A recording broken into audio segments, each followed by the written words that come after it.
does the complaint start with the officer or with the? I mean, does he have to bring you probable cause? No, this is what happened.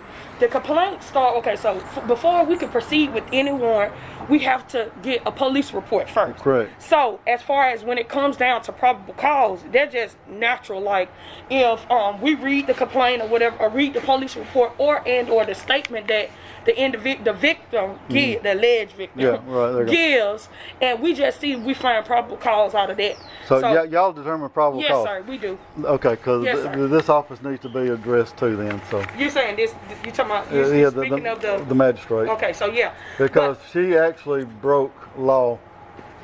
She didn't find probable cause because in this man's statement that he makes here, there's nothing in here that's not protected under the Constitution. Yes, sir. The United States. So just to let you know, I'm gonna let you deal with Ms. Lasker. Thank you. So thank you. And I forgot your name. And you've been Livingston. You've been very friendly. Yes, I appreciate sir. you.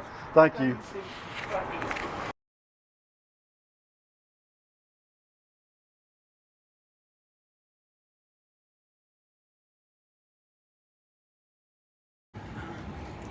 Good morning, Mr. Good Black. morning, How are Miss you? Lasker. Look, the warrant that was signed out on me the other day, I think I had, Excuse me, Mr. Black. I'm gonna leave the key in the door. Okay. where the officer, where y'all took this man's statement, Mr. Brown's statement, Yes, sir.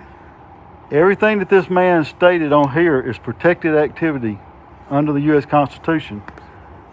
And like I said, under this code, hang on a minute, let me find it. Can't see how I'm at.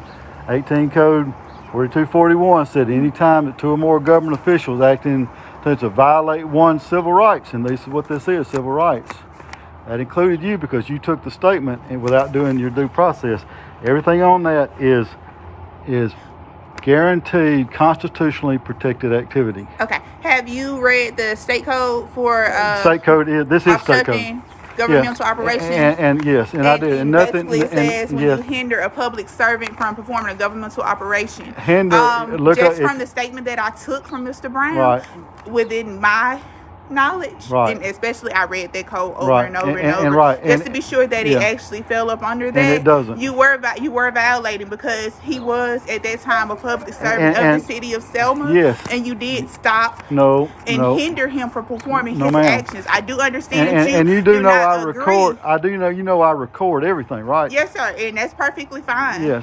But if you do not agree with the warrant, my best advice is for you to come to court on your court date and to take it up with the judge. You feel as though you are not guilty. I am if going I were to do you, that. I would definitely plead not guilty and move on to trial. I am going to do that. But what I'm saying though, that his statement that he gives right here does not give probable cause in his statement. Well, to me it did, Mr. Blackman. I apologize so much, but unfortunately it did. And once again, I did read state code for governmental operation, and neither one of those.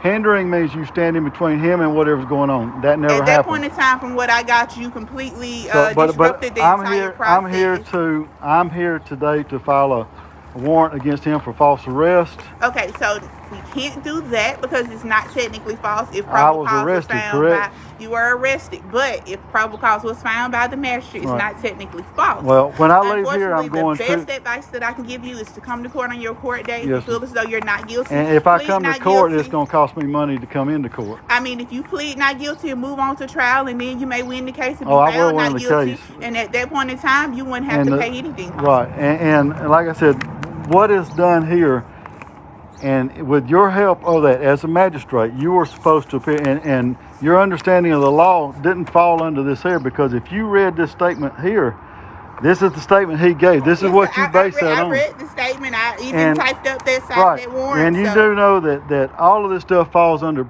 constitutionally protected activity. Once again, once I read over the state code for obstructing governmental operations, you can't use Mr. Blackman, the best advice I can offer to you, once again, is to come to court in front of the judge. And I will. There's nothing we can do right now at this point. But I just want to make this statement here.